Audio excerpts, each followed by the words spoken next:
സന്ദേശം 39. ക്രിസ്തീയതയോടുള്ള വെറുപ്പ്. ലോകം കൂട്ടക്കുരുതിയിൽ നിന്നും ചാരത്തിൽ നിന്നും വീണ്ടും ഉണർന്നെഴുന്നേൽക്കും. എതിർ ക്രിസ്തുവാകുന്ന മഹാമരിയെ ഭൂമുഖത്ത് നിന്ന് തുടച്ചു മാറ്റും എന്ന് ഞാൻ വാഗ്ദാനം ചെയ്യുന്നു. ഞാൻ എൻ്റെ ശത്രുക്കളെയും ദൈവമക്കളുടെ മേൽ ദുരിതവും അനീതിയും സഹനവും കൊണ്ടുവരുന്നവരെയും നശിപ്പിക്കും. എൻ്റെ അനുയായികളായ ക്രിസ്ത്യാനികൾക്കെതിരെയുള്ള പീഡനം ലോകമെങ്ങും നടമാടുന്നു. മറ്റാരെയും കാണാധികമായി ലോകം വെറുക്കുന്ന ക്രിസ്ത്യാനികൾ എൻ്റെ നാമത്തെ പ്രതി അതികഠിനമായ പീഡനങ്ങൾ ഏൽക്കേണ്ടി വരും. വിവിധ മാർഗങ്ങളിലൂടെ ക്രിസ്ത്യാനികളെ നിശബ്ദനാക്കാൻ പിശാച് തൻ്റെ പിണിയാളുകളെ ഉപയോഗിക്കും. അവർ ക്രിസ്ത്യാനികളെ വെറുക്കും. ഗവൺമെൻറ്റുകൾ മറ്റേതൊരു മതത്തിൻ്റെയും വംശത്തിൻ്റെയും അവകാശങ്ങളും പൗരാവകാശങ്ങളും ഉറപ്പുവരുത്തുമെങ്കിലും ക്രിസ്ത്യാനികളുടെ അവകാശങ്ങളുടെ നേരെ മാത്രം അവർ സഹിഷ്ണുത കാണിക്കുകയില്ല. നമുക്കറിയാം, JB കോശി കമ്മീഷനെ പറ്റിയിട്ടൊക്കെ അറിയാം. ഇപ്പോഴും അതൊന്നും നടപ്പിലായിട്ടില്ല.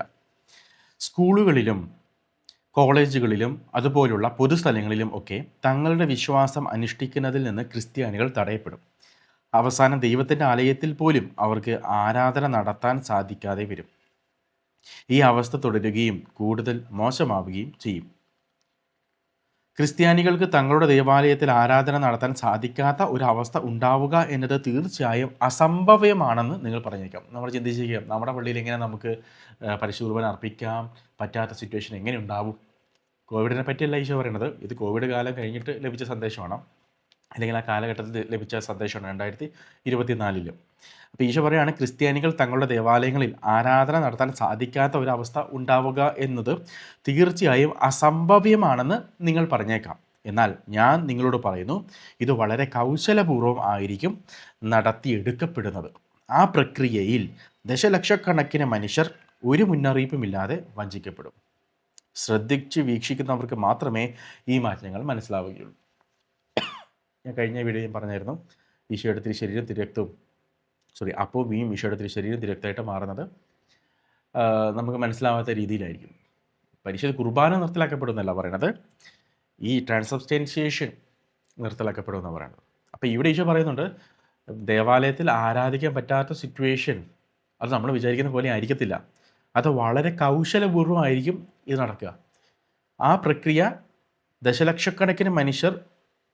ഈ പ്രക്രിയ വഴി ദശലക്ഷക്കണക്കിന് മനുഷ്യർ ഒരു മുന്നറിയിപ്പുമില്ലാതെ വഞ്ചിക്കപ്പെടുമെന്നാണ് പറയുന്നത്. ശ്രദ്ധിച്ച് വീക്ഷിക്കുന്നവർക്ക് മാത്രമേ ഈ മാറ്റങ്ങൾ മനസ്സിലാവുകയുള്ളൂ. അപ്പോൾ അതിനർത്ഥം എന്താണ്? നമ്മൾ കാണുന്ന പോലെ ആയിരിക്കത്തില്ല കാര്യങ്ങൾ സംഭവിക്കുക എന്നുള്ളതാണ്.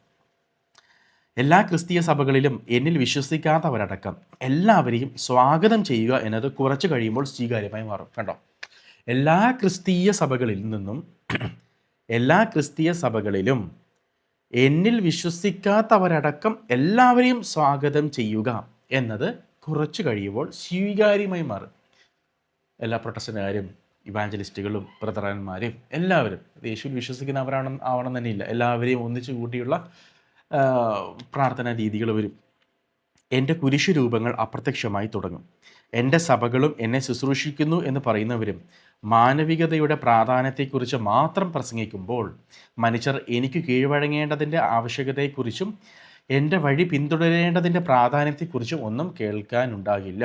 കണ്ടോ, അതായത് എന്നെ ശുശ്രൂഷിക്കുന്നു എന്ന് പറയുന്നവർ, ഈശോയെ ശുശ്രൂഷിക്കുന്നു എന്ന് പറയുന്നവർ എപ്പോഴും ഹ്യൂമാനിസം, മാനവികതയെക്കുറിച്ച് മാത്രം സംസാരിക്കും.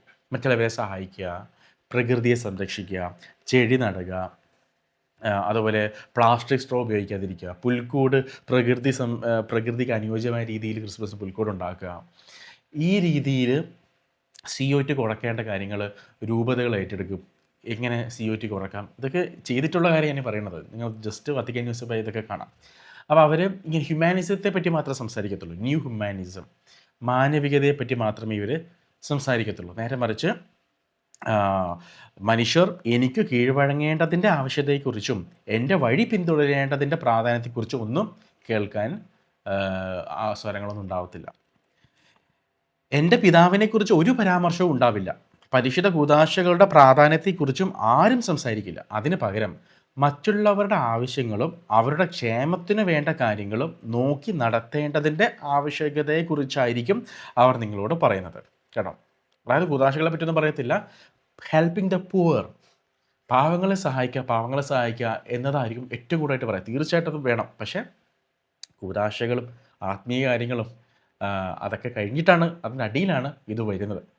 എന്നിട്ട് ഈശോ പറയുകയാണ്, അതാകട്ടെ എന്നെ ആരാധിക്കുന്നതിന് പകരമായുള്ള ഒരു പ്രവൃത്തിയെ അവതരിപ്പിക്കപ്പെടും. പതുക്കെ പതുക്കെ എന്നെ അവർ ഒരു മൂലയിലേക്ക് തള്ളി മാറ്റും. നിങ്ങളുടെ തലയിലേക്ക് അവർ അസത്യങ്ങൾ തിരികെ തരും. എൻ്റെയും എൻ്റെ പിതാവിൻ്റെയും അടുത്തേക്ക് കൂടുതലായി അടുക്കാൻ സഹായിക്കുന്നത് എന്ന വ്യാജേന അവർ പല കാര്യങ്ങളും നിങ്ങൾക്ക് പറഞ്ഞു തരും. എന്നാൽ അവർ നിങ്ങളെ പഠിപ്പിക്കുന്ന എല്ലാ മാർഗങ്ങളും എതിർദിശയിലേക്കായിരിക്കും നിങ്ങളെ കൊണ്ടുപോകുന്നത്. ദയവ് ചെയ്ത് ഇത് മനസ്സിലാക്കുക. ഈശോ റിക്വസ്റ്റ് ചെയ്യാണ്, ദയവ് ചെയ്ത് ഇത് നിങ്ങൾ മനസ്സിലാക്കുക. ഒരേ ഒരു സത്യമേ ഉള്ളൂ, ദൈവത്തിലേക്കുള്ള ഒരേ ഒരു മാർഗമേ ഉള്ളൂ, അത് നിങ്ങളുടെ യേശുവായ ഞാനാണ്. വേറെ ഒരു വഴിയും ഇല്ല. സോ നമ്മൾ ജാഗ്രത പാലിക്കുക. ആരെങ്കിലും അമിതമായിട്ട് പ്രകൃതി സംരക്ഷണം, ഞാനൊരു പ്രകൃതി സ്നേഹി തന്നെയാണ്. ഞാൻ നല്ല സീനറിയൊക്കെ കാണുമ്പോൾ വണ്ടി നിർത്തി അത് കണ്ട് ആസ്വദിച്ചിട്ടാണ് ഞാൻ പോവാറ്. കാരണം ദൈവത്തിൻ്റെ മഹത്വം ഈ സൃഷ്ടവസ്തുക്കൾ നിറഞ്ഞിരിക്കുന്നത് നമുക്ക് അനുഭവിക്കാൻ സാധിക്കും. പക്ഷേ ഞാൻ പ്രകൃതിയെ ദൈവമായിട്ട് കണ്ടാൽ ഇങ്ങനെ ഉണ്ടാവും. അല്ലെങ്കിൽ ഞായറാഴ്ച പള്ളിയിൽ പോവാതെ, അല്ലെങ്കിൽ ഈശോ ഏൽപ്പിച്ച ലോകമെങ്ങും പോയി സുവിശേഷം പ്രഘോഷിക്കുവിൻ എന്നത് ഞാൻ മാറ്റിയിട്ട് ലോകമെങ്ങും പോയി ചെടി നടുക എന്ന എൻ്റെ ജോലി ഞാൻ ചെയ്താൽ എങ്ങനെ ഉണ്ടാവും? അപ്പോൾ ഈശോ നമ്മളെയും സഭയെ ഏൽപ്പിച്ച ഡ്യൂട്ടി ഇടുന്നത് ആത്മാക്കളുടെ രക്ഷയാണ്. ചെടി നടാനും പ്രകൃതി സംരക്ഷണത്തിന് എത്രയോ നിരീശ്വരവാദ NGO സംഘടനകളൊക്കെ ഉണ്ട്, ഐക്യരാഷ്ട്ര സഭയൊക്കെ ഉണ്ട്. പക്ഷെ അവർക്കൊന്നും ആത്മാക്കളെ രക്ഷിക്കാൻ പറ്റത്തില്ല, അത് സഭയ്ക്ക് മാത്രമേ പറ്റത്തുള്ളൂ. അപ്പോൾ ഈശോ പറയുകയാണ്, കുറച്ച് കഴിഞ്ഞാൽ ഇപ്പോഴത് സംഭവിച്ചുകൊണ്ടിരിക്കുന്നുണ്ട്, പ്രകൃതി സംരക്ഷണത്തെ പറ്റിയുള്ള പ്രബോധനങ്ങൾ വരും. പ്രകൃതിയെ എങ്ങനെ പരിപാലിക്കണം, ഭൂമി നമ്മുടെ പൊതുഭവനമാണ്, ഭൂമി നമ്മുടെ അമ്മയാണ്, നമ്മൾ സംരക്ഷിക്കണം എന്നൊക്കെ രീതിയിലുള്ള കാര്യങ്ങൾ വരും. പാവങ്ങളെ സഹായിക്കുന്നതിന് കൂടുതൽ പ്രാധാന്യം കൊടുക്കേണ്ടി വരും. പാവങ്ങൾക്കായിട്ടുള്ള ദിനങ്ങൾ പ്രഖ്യാപിക്കപ്പെടും. പാവങ്ങളെ വിളിച്ച് ദേവാലയത്തിനകത്ത് വെച്ച് ഭക്ഷണം കൊടുക്കുന്ന സിറ്റുവേഷൻസൊക്കെ വരും. ഇതൊക്കെ സംഭവിച്ചുകൊണ്ടിരിക്കുന്നുണ്ട്. മനുഷ്യകുലത്തെ തകർക്കാനായി സാത്താൻ എല്ലാ ദുഷ്ടാരൂപികളെയും ലോകത്തിലേക്ക് അയച്ചിരിക്കുകയാണ്. അവൻ ലോകത്തിൽ വളരെയധികം ഭിന്നത വിതച്ചു കഴിഞ്ഞു.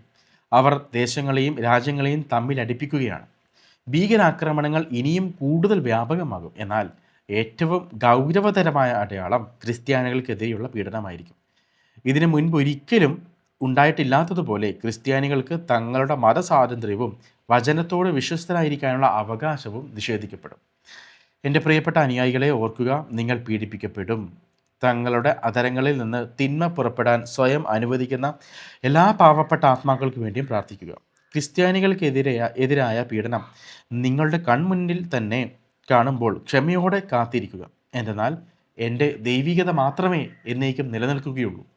ദുഷ്പ്രവൃത്തികളും എനിക്കെതിരെയുള്ള പാഷണ്ഡതയുടെ പ്രവൃത്തികളും പെട്ടെന്ന് തന്നെ കടന്നുപോകും. സത്യമായും എനിക്കുള്ളവരാകട്ടെ സമാധാനവും രക്ഷയും കണ്ടെത്തുകയും ചെയ്യും. നിങ്ങളെ പീഡിപ്പിക്കുന്നവർക്ക് വേണ്ടിയും മർദ്ദിക്കുന്നവർക്ക് വേണ്ടിയും പ്രാർത്ഥിക്കുക. അങ്ങനെ ചെയ്യുമ്പോൾ നിങ്ങൾ പിശാചിൻ്റെ ശക്തി കുറയ്ക്കുകയാണ് ചെയ്യുന്നത്.